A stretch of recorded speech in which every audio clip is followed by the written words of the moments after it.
Good afternoon, everyone. If you will begin to find your way to a seat, we will begin the program.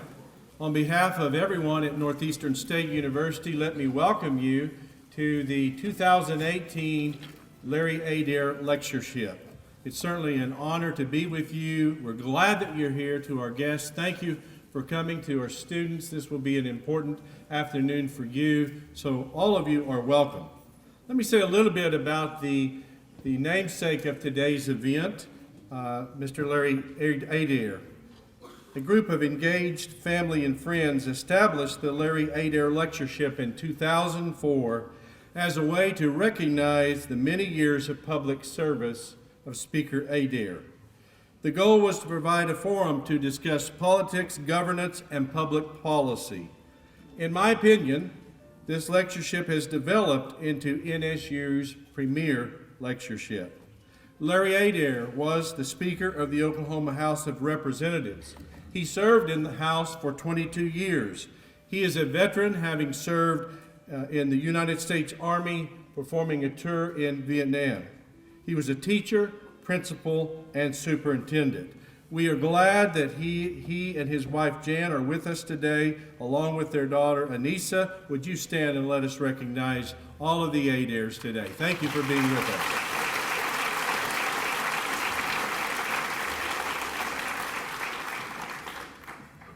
Earlier today, we had a luncheon to recognize the new inductee to the Larry Adair Scholarship. I know some of the students had class, but Lauren Cole. Lauren, are you here? And I may have trouble. There's Lauren. It's hard to see. Lauren is this year's Larry Adair Scholar. We also had Rachel Hyde, a past recipient, and George Morales. I know George had to class, and Rachel too. They're doing what they need to do. We do have some other special guests with us today. I always like to introduce my wife, Penny. So Penny's in the front. There she is, getting some water for our speaker. We had from our governing board, all the way from Oklahoma, Regent Connie Riley, Regent for the Regional University System of Oklahoma. Connie, thank you for being here.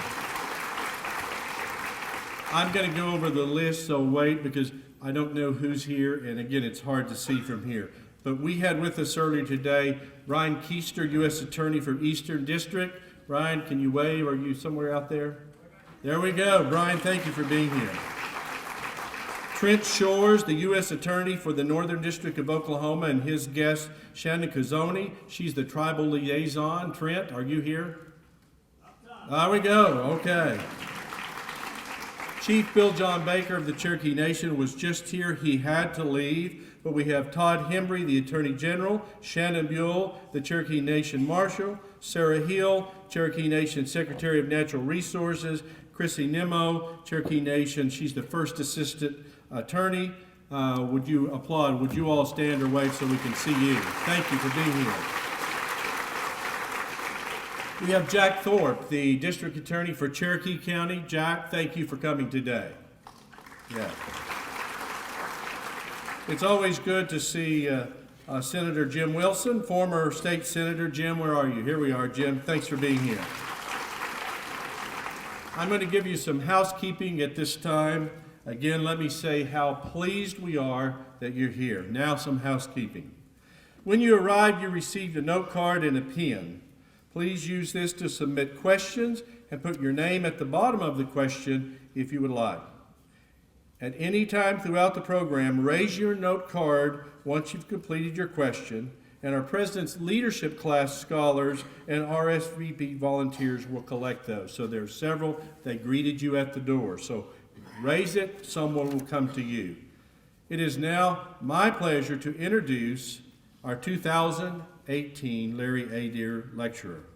David Grann proves time and again that we live in a world where truth is stranger than fiction, and Grann is no stranger to truth.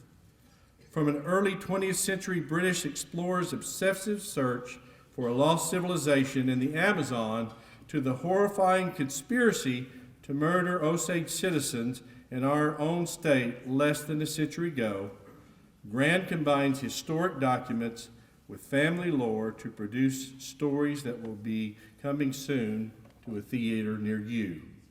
here to share his personal insights into his blockbuster bestseller, I believe 20 weeks at the top of the bestseller list, is Killers of the Flower Moon author, Mr. David Grann.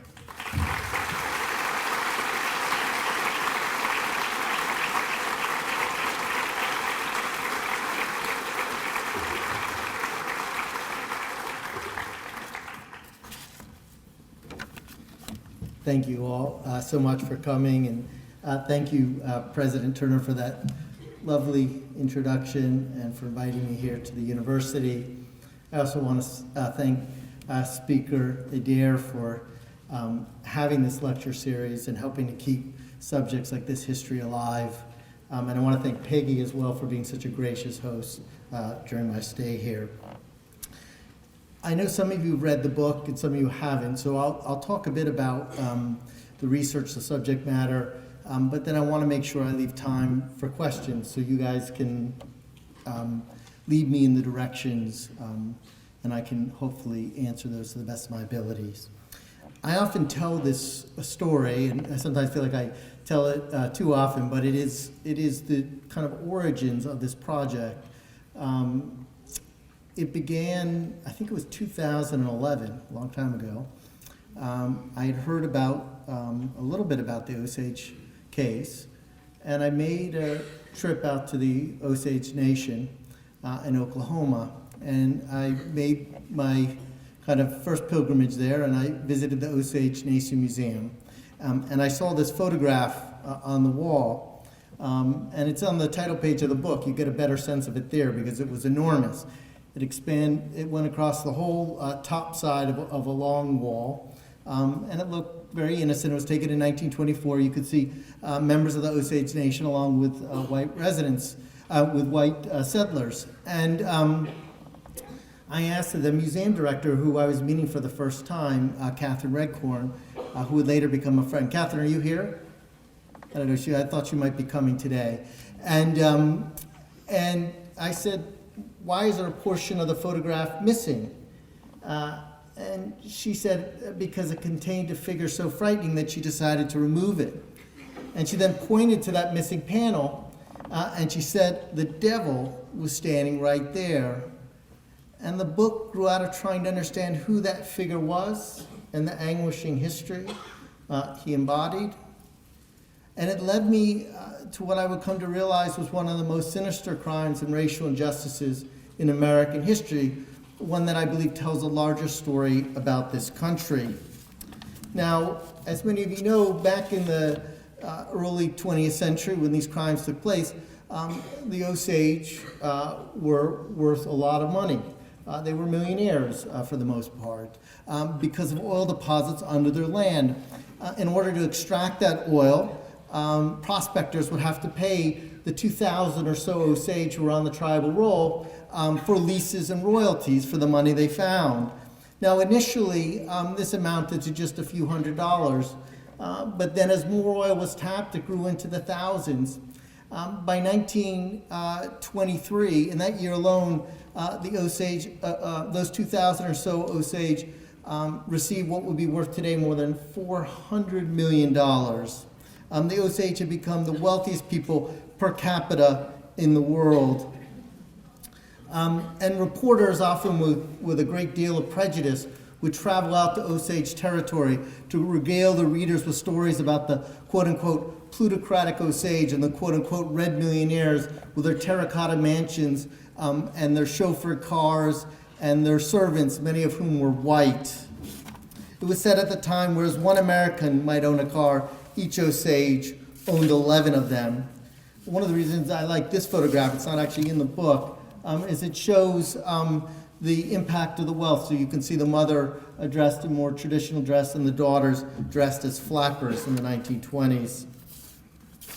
Now, to give you a little bit of sense of what neighboring Bahuska and some of these boom towns look like, I'm going to have this little clip. It's actually kind of amazing. An Osage woman had recently found this in a basement. And it was shot by her grandfather, I believe, who had an early movie camera. And let's see if we can get it to work here. But it will just give you a little sense of how these small towns were transformed so rapidly and quickly because of the oil money.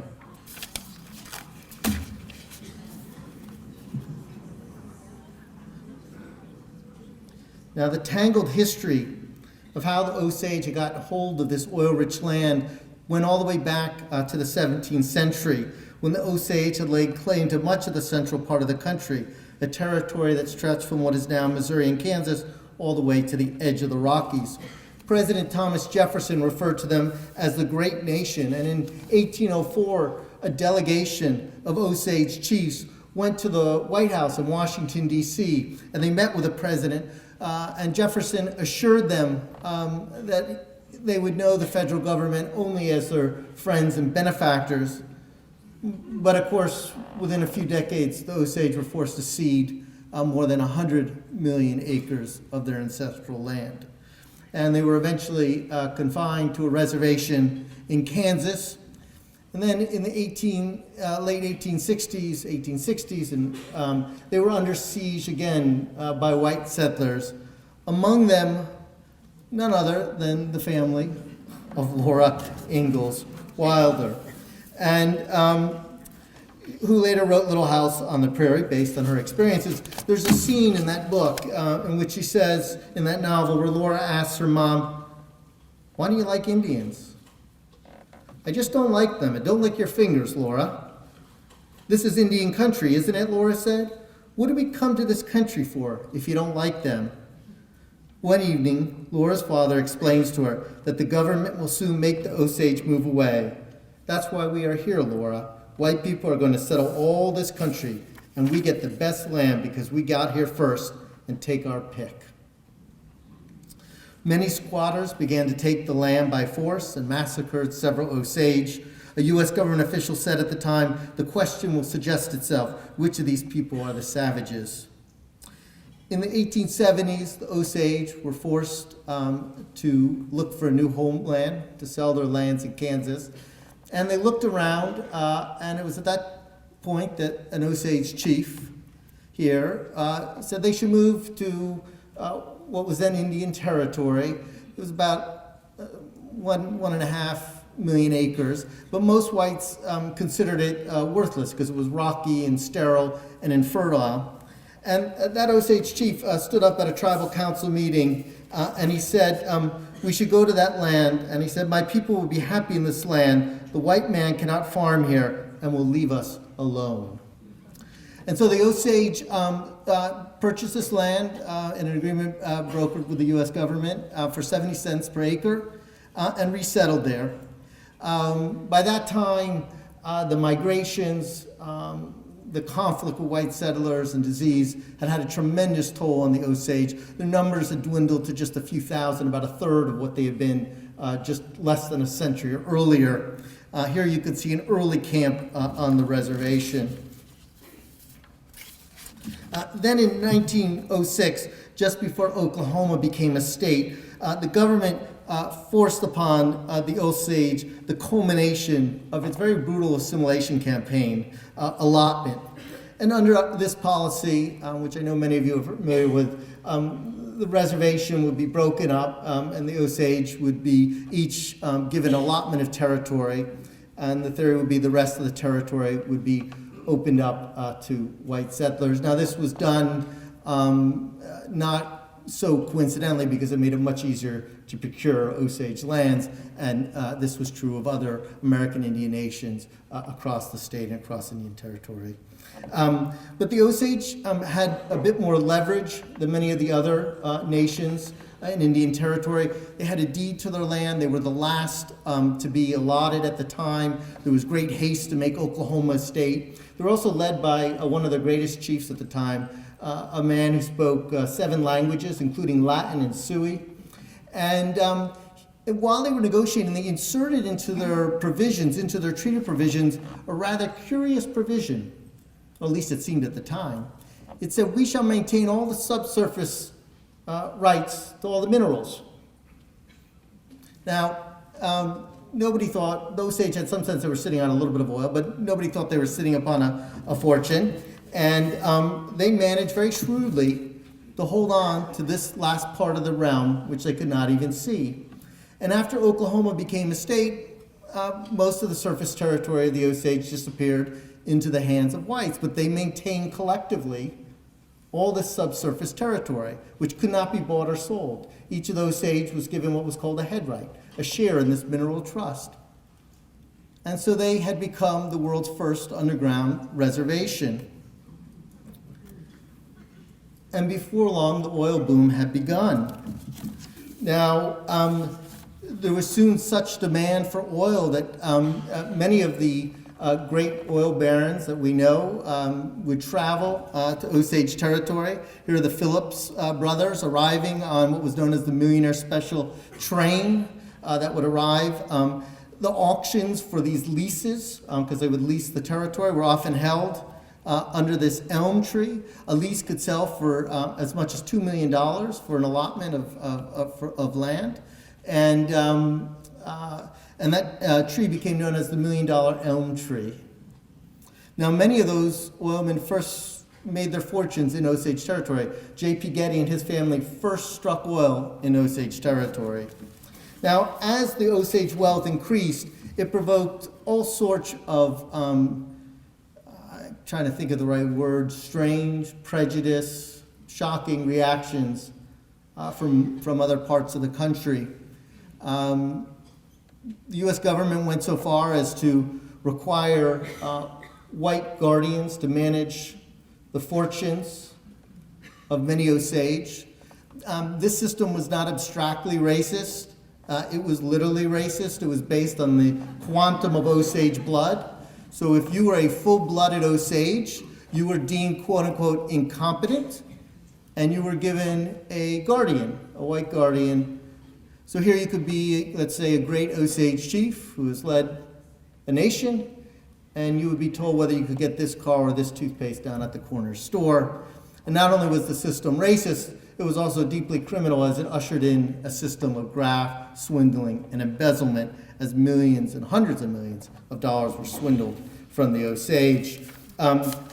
This Osage chief, Bacon Rhine, testified before Congress at the time, and I just want to read you what he said. You can still find his testimony when you go back through these transcripts, and said, whites had bunched us down in the roughest part of the country, thinking, quote, we will drive these Indians down to where there is a big pile of rocks and put them there in that corner. Now that the pile of rocks had turned out to be worth millions of dollars, he said, everybody wants to get in here and get some of that money. Then the Osage began to die under mysterious circumstances. One family was profoundly impacted, the family of this woman, Molly Burkhart. She is a remarkable woman. She was born in a lodge, speaking Osage in the 1880s, practicing Osage traditions. She was forcibly uprooted from her home as a young child at the age of 7, forced to go to a missionary boarding school where she had her blanket removed. She had to catch the white man's tongue. She was no longer allowed to speak Osage. Because of the wealth that soon came from the oil, within a span of 3 decades, she was living in a very large house. She had married her chauffeur, a man from Texas named Ernest Burkhart. And in many ways, Molly straddled not only 2 centuries, but 2 civilizations. Now, one day in 1921, Molly liked to entertain. She had guests over at the house. One day in 1921, her older sister, Anna Brown, came by the house, left after dinner, and vanished. And Molly looked everywhere for her. She had members of her family look for her. And about a week later, she was found in this ravine, shot in the back of the head. Molly's mother at the time, Lizzie, at that time was growing mysteriously and increasingly ill. Within the span of 2 months, she had stopped breathing, and evidence would later indicate that she had been poisoned. And so within a span of 2 months, Molly had lost her older sister and her mother, who was one of the last of the Osage elders who still practice Osage traditions going back from time. Now, Molly had a younger sister, Rita, who was so terrified by these killings. She lived in the countryside with her husband, and they moved closer to town to be near Molly, where they thought it would be safer. And they moved into this house. And one night, about 3 in the morning, Molly heard a loud explosion.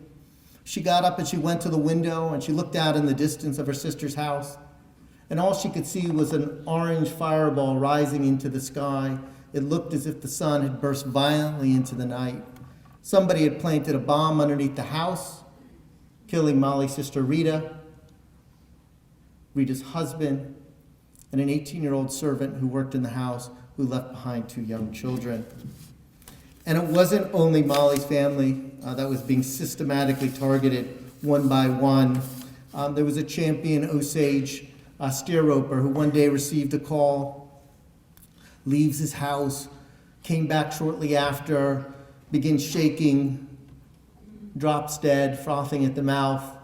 Evidence would indicate that he had been given strychnine. And I don't know if any of you read Agatha Christie mysteries, but you'll know that strychnine is just an awful, brutal poison.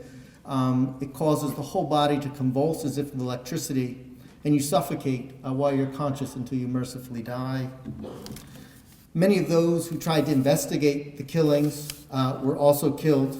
One man, an oilman who was friendly with the Osage, went to Washington, D.C., hoping to get federal authorities to investigate the crimes. And he checked into a boarding house in the Capitol. He received a telegram from a friend in Oklahoma that said, "Be careful." He carried with him just a pistol and a Bible. He left the boarding house that evening. He was abducted. At some point, a burlap sack was wrapped over his head. He was found the next morning in a culvert. He had been beaten to death and stabbed more than 20 times. The Washington Post at the time said what the Osage already knew in a headline. It said, "Conspiracy to kill rich Indians." Now, people like Molly crusaded for justice, but because the victims were Native Americans, the crimes were often neglected because of prejudice. Also, one of the things that really shocked me, because when you do research, something I didn't know about was just how problematic early law enforcement still was. There was an enormous degree of corruption and poor training. If you were powerful, it was very easy to tilt the scales of justice in your favor.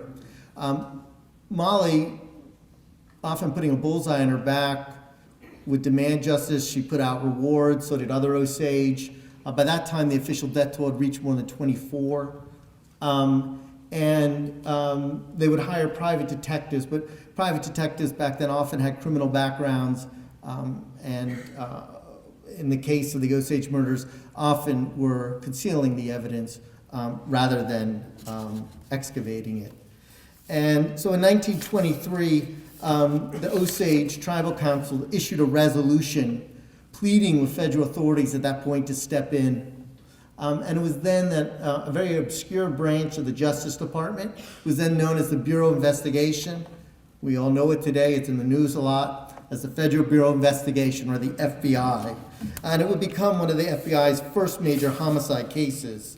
And one day in the summer of 1925, this agent here, Tom White, he was summoned to Washington, D.C. He was a field agent.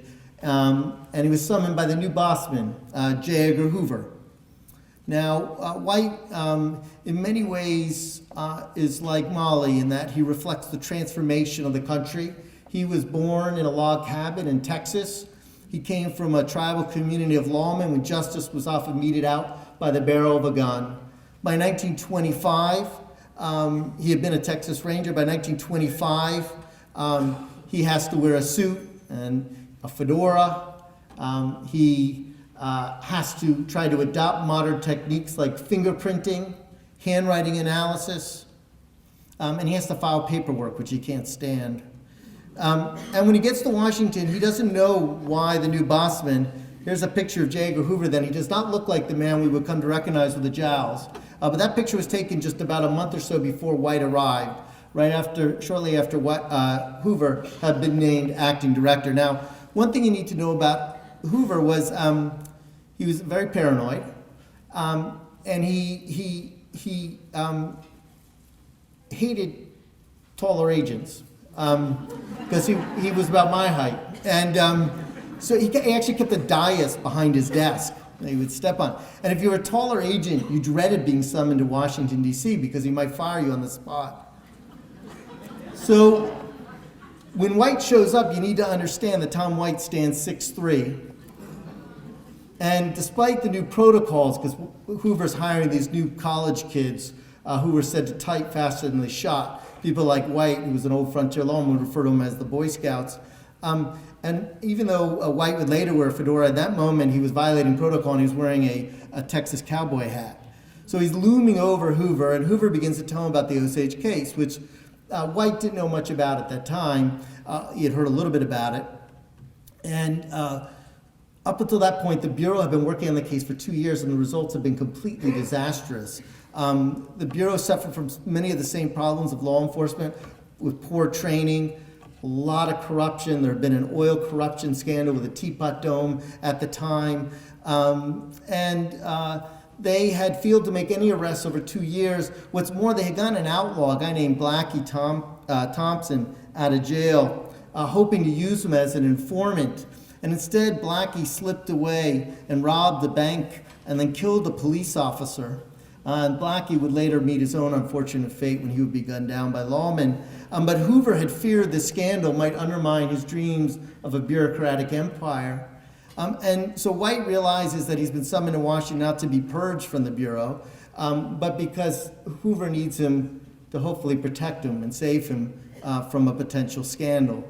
And so White takes over the case and puts together an undercover team. Among those undercover operatives was an American Indian agent. Now, the Bureau did not keep records back then, but I think it's fair to say in Hoover's Bureau, he was the only American Indian agent. And they went in undercover. They posed as cattlemen. One posed as an insurance salesman. According to the records, he actually sold real insurance policies. I have no idea what became of them and the poor people who bought them. The case has many twists and turns, and I think it's better for those who haven't read it to read in context. It was more like an espionage case in many ways than a criminal investigation. There were moles, there were double agents, the agents who back then were not authorized to carry guns. FBI agents did not have the authority to carry guns, but White and his men did carry guns for fear. They were being followed, the reports were being leaked. But ultimately what they did is they followed the money. And the money led them, in particular, who was profiting from the murders of Molly and her family members? Who was profiting from those deaths? They tried to trace the money, the inheritances. And it led them to a very prominent white settler. What's more, was a settler who Molly knew and whom Molly trusted. And one of the things that made these crimes so deeply sinister was that in order to steal the Osage oil money, it involved people marrying into families. It involved people pretending to love them or plotting systematically over years to murder them, and sometimes even their own children. I kept a picture when I was working on the book of Molly. A number of victims' photographs grew over time that I kept. And I always tried to kind of try to comprehend what Molly, when she had to reckon with this, it was something obviously I could not fully ever fathom. But I thought of this quote from Shakespeare where he says, "Where wilt thou find a cavern dark enough to mask thy monstrous visage? Seek none conspiracy.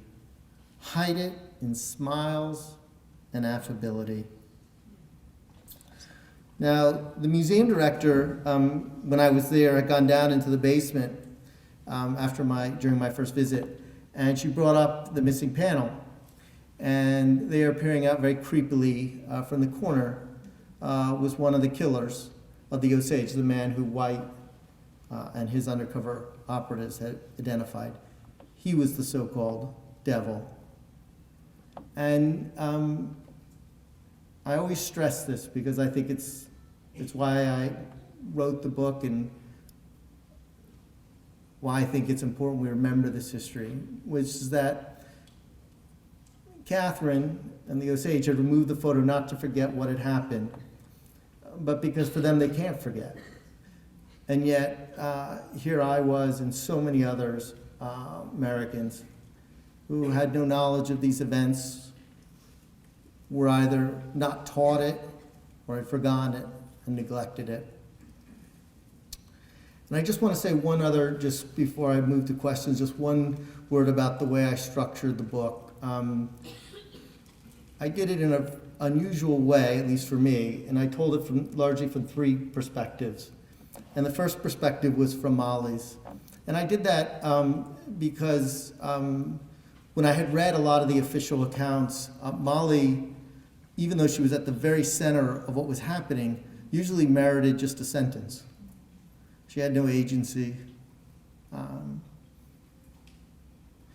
And that seemed like a crime unto itself. And as I said, she really was an amazing woman.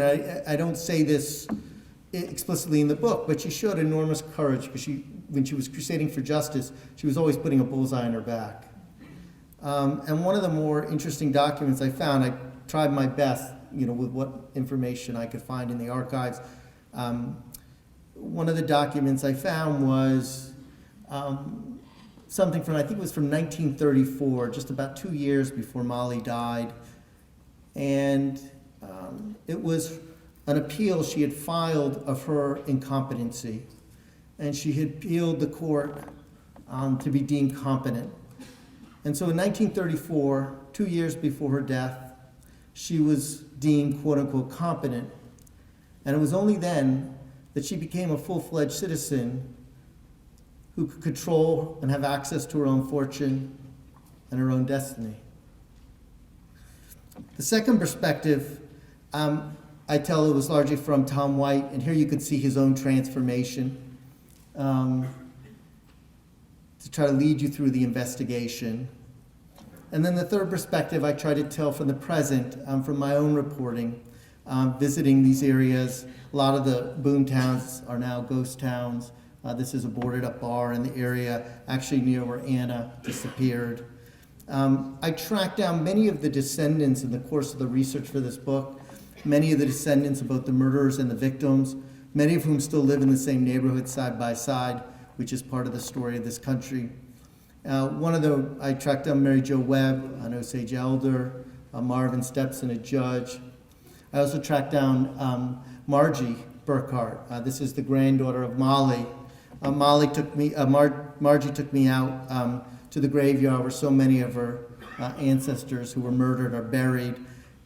They gave me a real sense about how this history still reverberates to this day.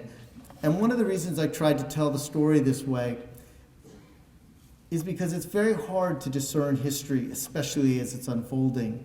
Both Molly and Tom are living in a bewildering world where they're trying to discern facts in the middle of a conspiracy where people are covering them up. Often it's only over time with more perspectives, with more information, do we get a fuller portrait of what happened.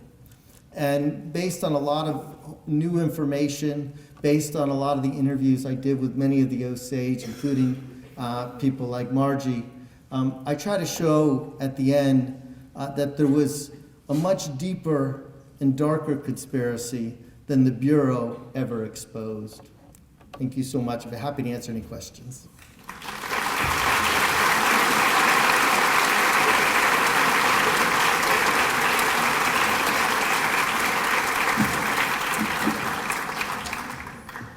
David, we've got questions from the audience, and several have to do with the impact of the crimes on the descendants of those who perpetrated it and what you found out about them.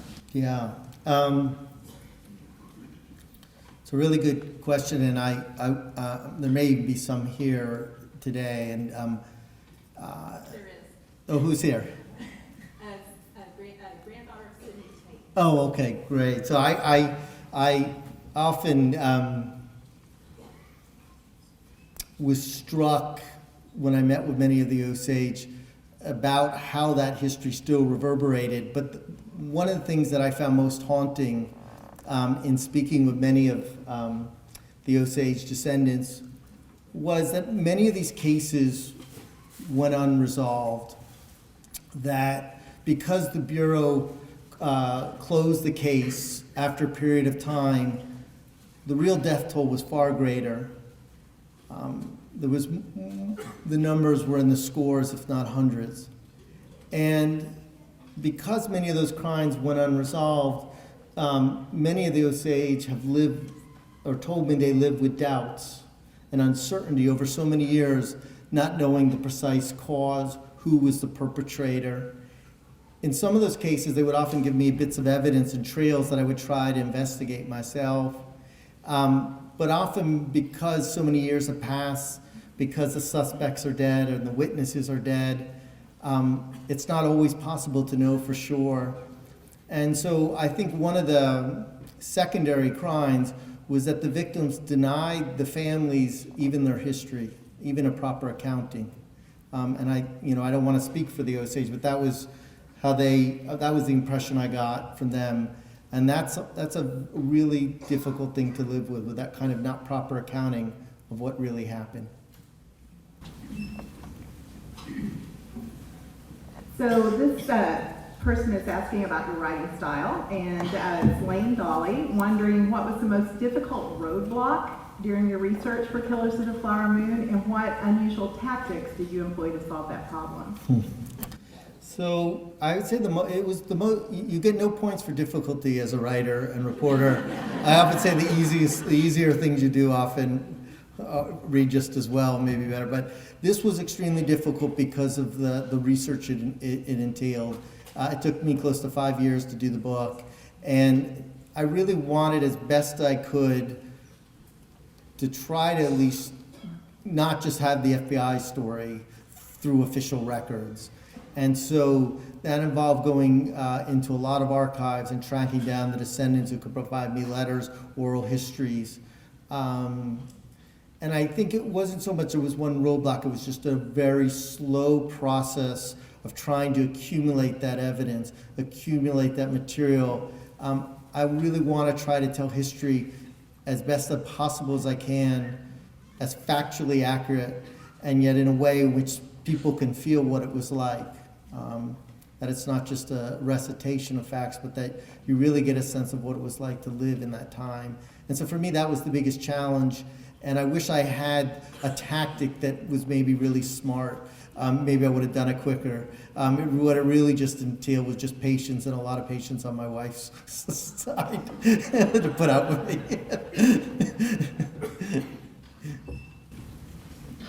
And the next couple of questions are actually about the scope of the murders, and at what point you realized this was bigger than what you had even been told. Yeah. So when I met Catherine Redcorn on that first day at the museum, and then over time we became close, and I can't remember when she did it, but at one point she said, I want to tell you something, and I can't remember when. She didn't do it then, as we got, but then later on she said, at one point she pulled me aside during one of my visits, and she said, there was another death in our family that's not part of the records, where we suspect a murder. She gave me some names and some evidence. It was conversations like that began to change my original conceptions of the book and what the research would entail. And then there were certain moments. I did a lot of research in Fort Worth, Texas, at a branch of the National Archives. It's this enormous place. It looks like something out of Raiders of the Lost Ark. And you go in, you pull a box, and they bring out wheel it out, and you would often spend days really not necessarily finding things. And then at one point I pulled Guardian records, and I really was just trying to confirm at that point, I just wanted to confirm that somebody was a guardian of somebody. And they brought out this box I was going through, all these various papers, and then at one point I found there was a little, It looked almost like a log book or like a ledger. It had almost a fabric cover. I don't remember the dates on it now, but I think it was like 1919 to 1922. It said something like that. And all it was a list of the guardians, and then underneath, in that short period of time, and then the Osage whose fortunes they were managing. They were in the book. They refer to them as wards. I put that in quotes. And as I was looking at one of the names, I saw it said the Guardian, and then there were 5 Osage wards underneath. And if somebody had died, that was the only other marking in the book, was if somebody had died, they had written the word dead next to the name. That was it. Nothing else in the book. And I was looking at this one Guardian, and I saw that they had 5 Osage, and I saw the first person said dead. Then I went down another line, it said dead. Then I went down another line, it said dead. Went down another line, it said dead. All 5 were dead in this short span of time. I said, that's crazy. That doesn't make sense. And so then I started to look at some of the other guardians. I saw one who had, I think it's in the book, but I think had 12 and had a 50% mortality. 50%, so 6. Now, this defied any natural death rate. I'm sure some of the deaths were by natural causes, but there's no way all of them were. And I began to look into and try to find trails of evidence on some of them, and you soon, on many of them, found evidence of murder. Either a headright being stolen by a guardian, some bit of testimony in a letter that was lost in a file, someone complaining that their father had been poisoned. And you start to find these clues. And so that really demolished my whole conception of the book. And the book had really began kind of, in a traditional crime narrative where you are researching a crime story and there's somebody who did it. And it really became a story about who didn't do it. And this really was about a culture of complicity. There were reporters who did not report what was happening. There were morticians who covered up bullet wounds. There were doctors who administered poisons. There were guardians and politicians who were all getting a percentage in wealth. And there were many who just remained silent.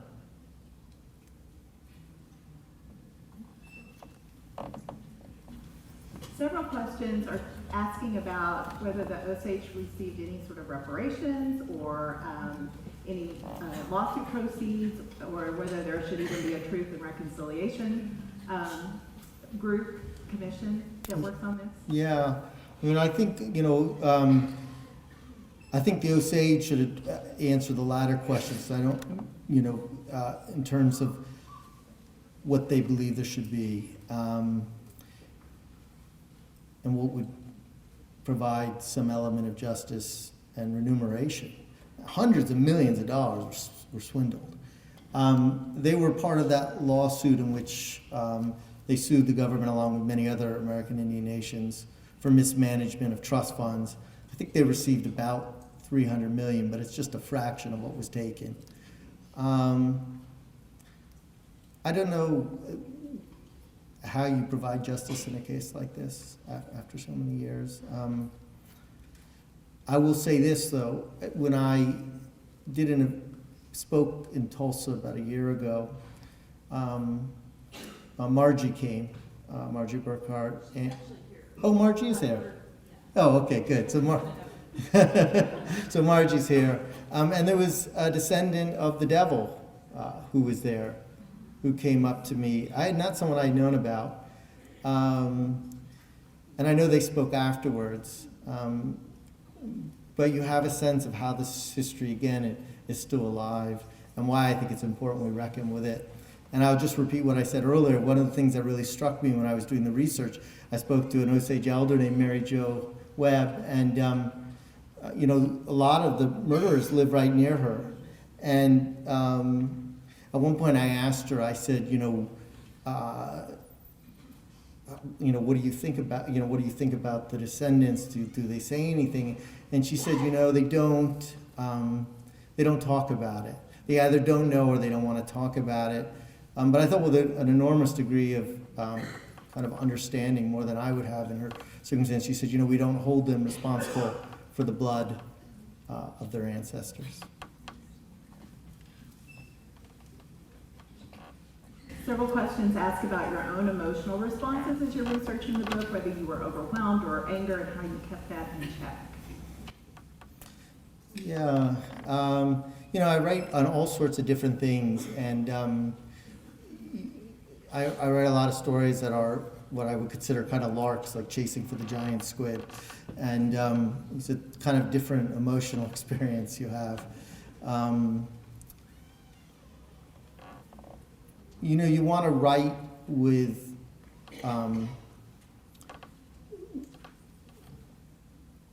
you want to write as starkly and rigorously as possible, but you can't help but feel the emotion. And I think, when I began the project, I think I collected photographs, as you can see, and it became for me a work of documentation. Photographs became as integral as text in a way that I had never worked before, because I thought this was chasing ghosts, this was chasing history. I wanted to document it. And I began with Molly's photograph and then her sister's. And over time, as I met more Osage, and they would tell me about different suspicious deaths in their family, I would collect their photographs. And by the end, I had dozens and dozens of photographs. And it was always there and just a reminder about what the project was about.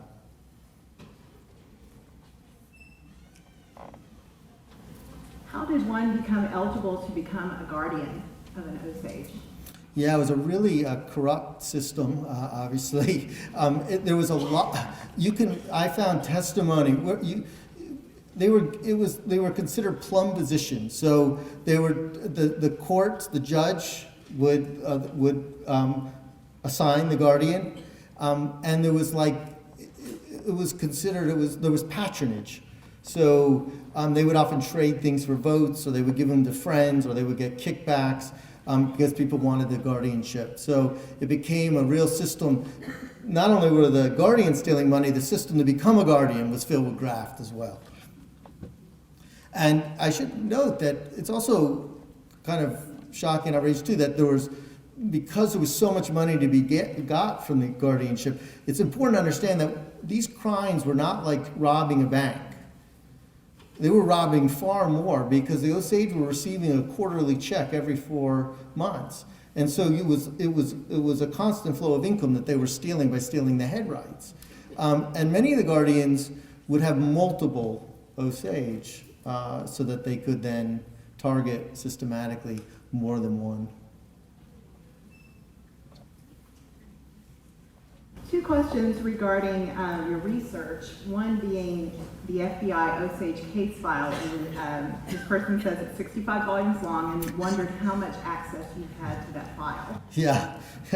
So my office, I have a really tiny office. It's just like a little hovel, and and this book got it.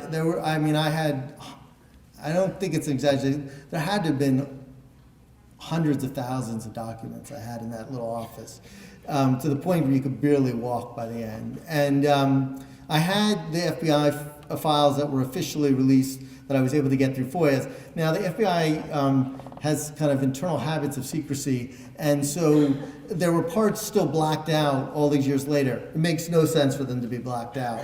Everybody is deceased, you're not protecting anyone. And of course, the parts that are blacked out are the embarrassing parts that are embarrassing to Hoover, like losing sight of that, their outlaw Blackie, who then went on to kill a policeman.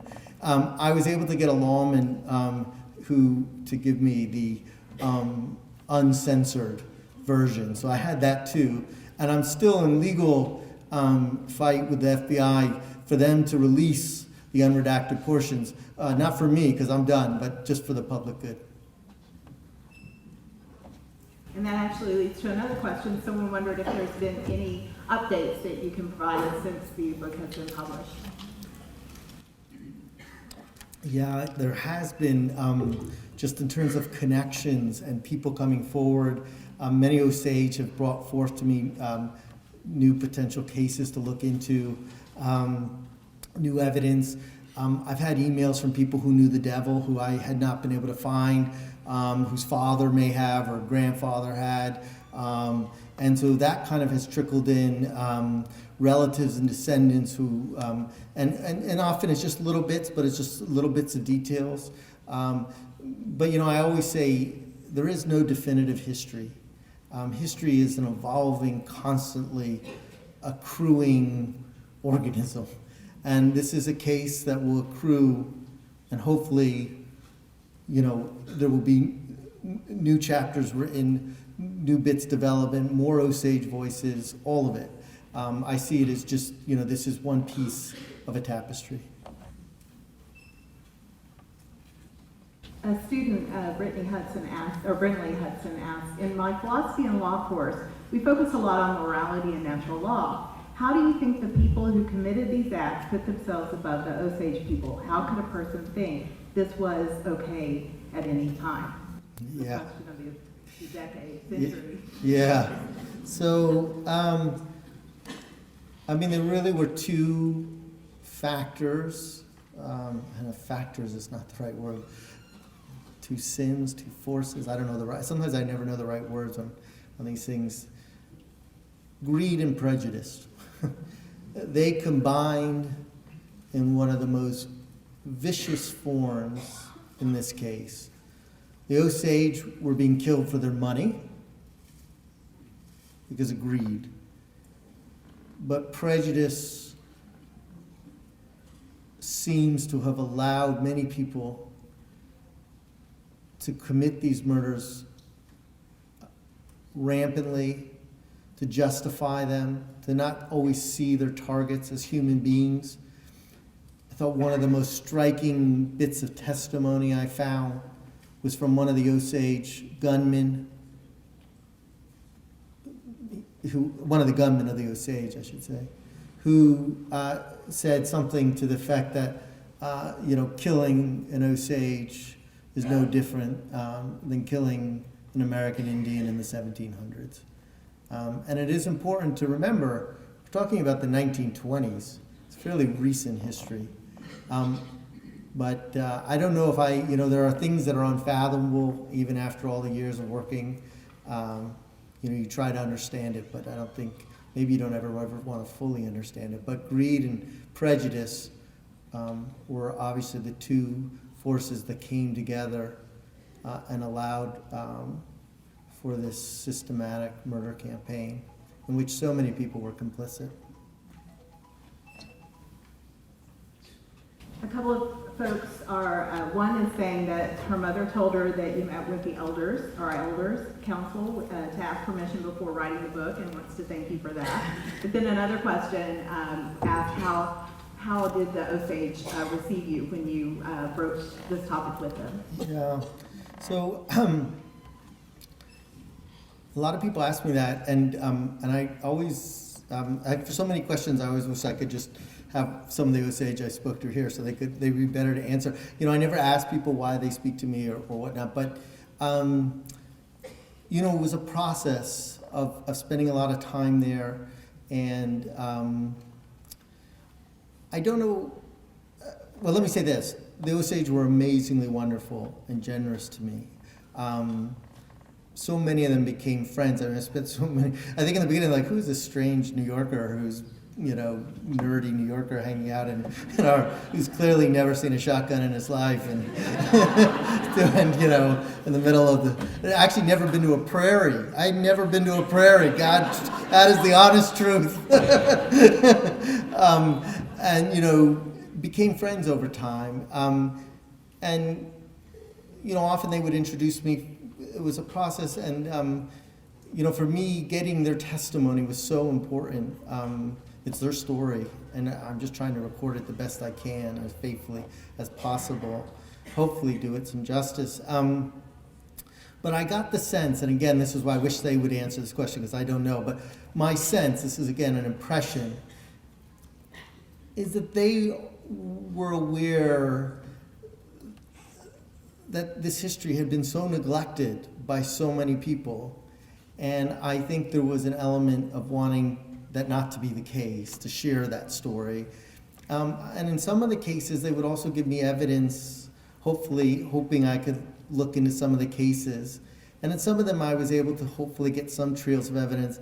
So many other cases, I always felt terrible because I couldn't. Catherine Redcorn was an instance where she gave me some names. I just couldn't find enough trails of evidence because so many years had passed. And so you feel like a failure that you can't do that. I hope that answers the question some. Janelle asked that if you could talk with Molly today about the story that you've told, what would be the one major thing you would want to say to her?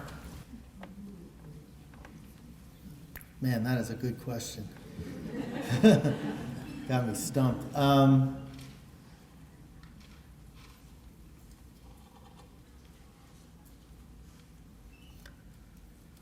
I think the thing that I would want for her more than anything was just her being able to record in more testimony, because there was so much prejudice at the time. Sometimes she would be called, you could see it in the documents, so she would be called to give testimony, but they won't ask her a lot of questions because she was Osage and she was a woman back then. And the juries in these cases, they were all white men. To hear from her, and I think the hardest thing for me to grapple with or to try to fathom was that at the heart of her murder conspiracy was somebody who she thought, who she loved. And to try to get a better sense of that betrayal, what led her to fall in love, and how did she cope with that betrayal, because it was so deeply sinister and so deeply intimate. I was able to find some letters between her and the conspirator, but I think that it would be more just to be able to hear from her in her own voice about what she felt. Because I know what happened, but I don't always know what she felt.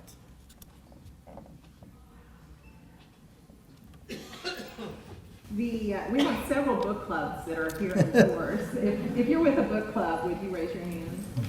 Oh my God. They're all in front. We need more of you.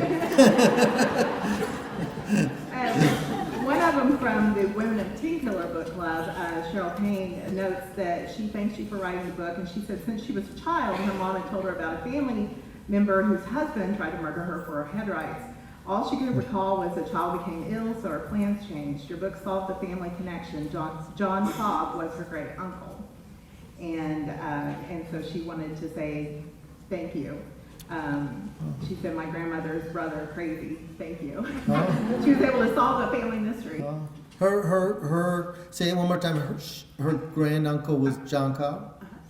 Okay, so John Cobb was after Molly divorced one of the perpetrators.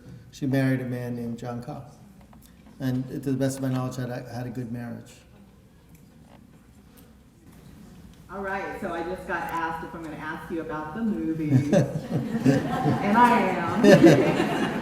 So the question is, what role do you have in making the movie, and just tell us kind of where that's at. So yeah, I always make this joke, but it's somewhat, I think there's actually some truth to the joke, which is that the only thing more murky than a murder conspiracy is what's happening in Hollywood.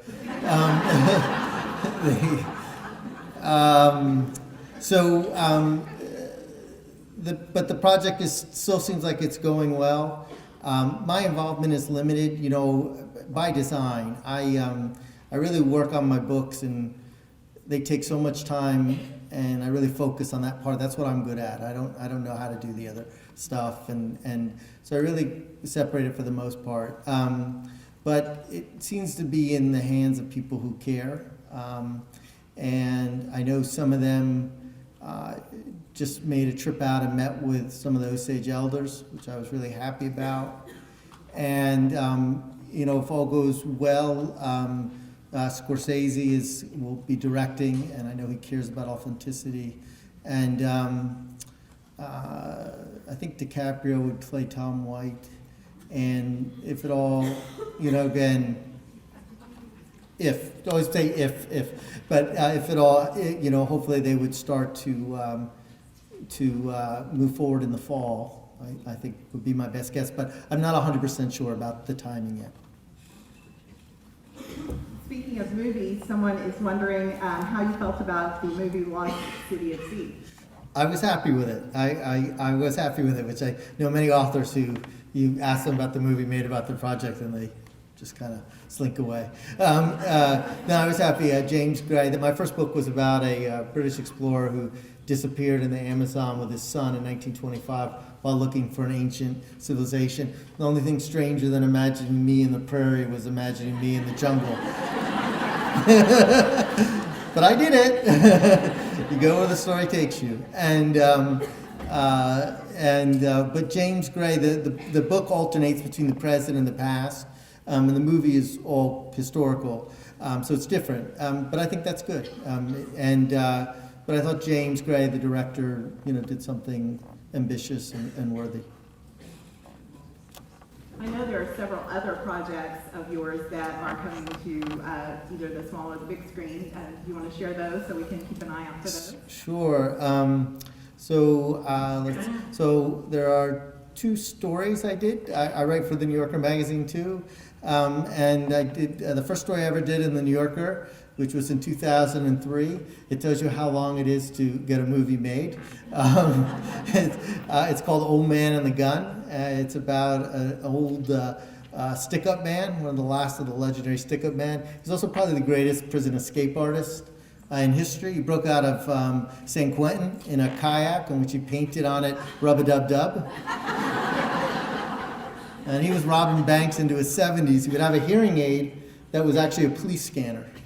So that movie they just made, and don't know when that's coming out, but I would think sometime later this year. But it's perfectly casted as Robert Redford playing the old man with a gun.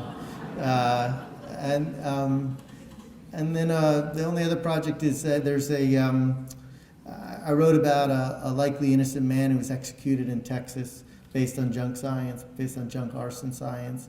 Probably the most definitive case of an innocent man being executed we have in the United States. And that's being made into a film, which they just shot. So hopefully, I think that will be also maybe end of this year.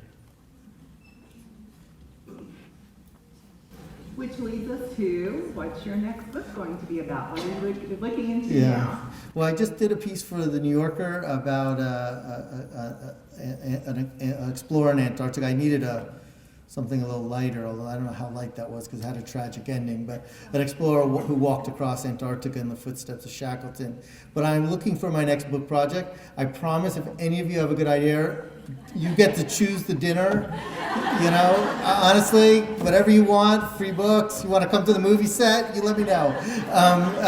The hardest thing I find is coming up with ideas that are worthy of spending so many years on. So I'm still looking for the next perfect one. So if anyone has one, I'm your man. Well, again, thank you so much for your time. I know a lot of people have books to be signed. So again, let's thank David Grann. Thank you all so much.